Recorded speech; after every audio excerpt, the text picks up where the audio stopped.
Olá, sejam todos muito bem-vindos. Meu nome é Suelen Mendonça e eu estou aqui hoje para falar da notificação de medicamentos de baixo risco. Então, começando aqui com a nossa aula, entrando no módulo 1, a apresentação do ministrante. Bom, como eu falei, meu nome é Suelen Mendonça, eu sou especialista em assuntos regulatórios no Brasil e na Europa. Possuo mestrado profissionalizante em Gestão, Pesquisa e Desenvolvimento na indústria farmacêutica, pós-graduação em Tecnologias Industriais Farmacêuticas em Assuntos Regulatórios na indústria farmacêutica, vasta experiência em registro e pós-registro de medicamentos e regularização de insumos ativos no Brasil, experiência como ministrante de matérias relacionadas à área regulatória em pós-graduação e cursos livres, e também possuo formação profissional em assuntos regulatórios na Europa, aqui na Bélgica, onde eu moro atualmente. Então, quais são os objetivos do nosso curso? Os objetivos são apresentar um marco regulatório para a notificação de medicamentos de baixo risco, esclarecer os requisitos atuais para os medicamentos de baixo risco sujeitos à notificação, apresentar e discutir a RDC 576 de 2021 de forma detalhada e explicativa, apresentar e discutir a Instrução Normativa 106 de 2021, que foi recentemente atualizada pela Instrução Normativa 265 de 2023, de forma detalhada e explicativa, demonstrar os documentos necessários para a regularização de medicamentos de baixo risco sujeitos à notificação, esclarecer como avaliar os documentos necessários para a regularização desses produtos, demonstrar detalhadamente como elaborar um texto de rotulagem para o medicamento de baixo risco, demonstrar e explicar o sistema de notificação simplificada da Anvisa, com habilitação da empresa, notificação do medicamento, mudanças pós-notificação, cancelamento da notificação, continuidade da notificação. Demonstrar como solicitar inclusões, alterações e exclusões na lista de medicamentos de baixo risco sujeitos à notificação. E também esclarecer os impactos da RDC 576 de 2021 nos medicamentos já registrados e ou notificados. Então, agora vamos ao nosso conteúdo programático da aula.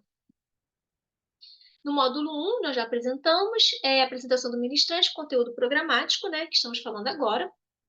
O módulo 2 é com um marco regulatório para a notificação de medicamentos de baixo risco. Vamos falar do histórico da regularização de medicamentos de baixo risco sujeitos à notificação. Quais as normas anteriores importantes para o produto? Como buscar e consultar as legislações vigentes. Na parte 2, a RDC 576 de 2021, a apresentação de cada ponto dessa RDC de forma minuciosa e explicativa. E na parte 3, a Instrução Normativa 106 de 2021, que foi atualizada pela Instrução Normativa 265 de 2023. Apresentar a lista de medicamentos notificados, atualizada, com a demonstração da sua interpretação. No módulo 3, o que mudou com o novo marco regulatório, o comparativo entre a norma atual e a norma revogada. No módulo 4, a avaliação dos documentos que compõem o dossiê de notificação simplificada, detalhamento desses documentos obrigatórios para os medicamentos de baixo risco, observações úteis para a aplicação das atividades regulatórias, a bula e a rotulagem de medicamentos de baixo risco, detalhamento das informações e demonstração de como essas informações devem estar dispostas na rotulagem dos medicamentos. Tratativa para as bulas dos medicamentos notificados.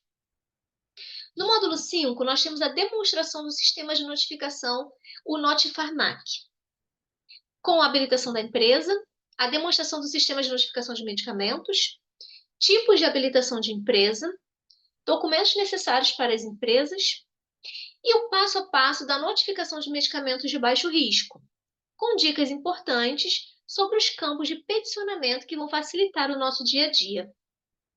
No módulo 6, nós temos as medidas pós-notificação. o tratamento regulatório das alterações realizadas nos medicamentos já notificados, as medidas necessárias para a realização de mudanças nos medicamentos notificados, incluindo análise de risco, a manifestação de interesse para a continuidade da notificação, tempo de validade da notificação e os procedimentos necessários para a continuidade da notificação. No módulo 7, como solicitar inclusões, modificações, exclusões na lista de medicamentos sujeitos à notificação simplificada. Código de assunto, documentos necessários, procedimentos a serem realizados. No módulo 8, impactos da RDC 576 de 2021 nos medicamentos já registrados e ou notificados, as adequações necessárias e os procedimentos necessários para a adequação dos medicamentos que já faziam parte da lista de medicamentos de baixo risco sujeitos à notificação simplificada, após esse marco regulatório. Então, aqui chegamos ao fim do nosso módulo 1 e nos vemos no próximo módulo. Obrigada!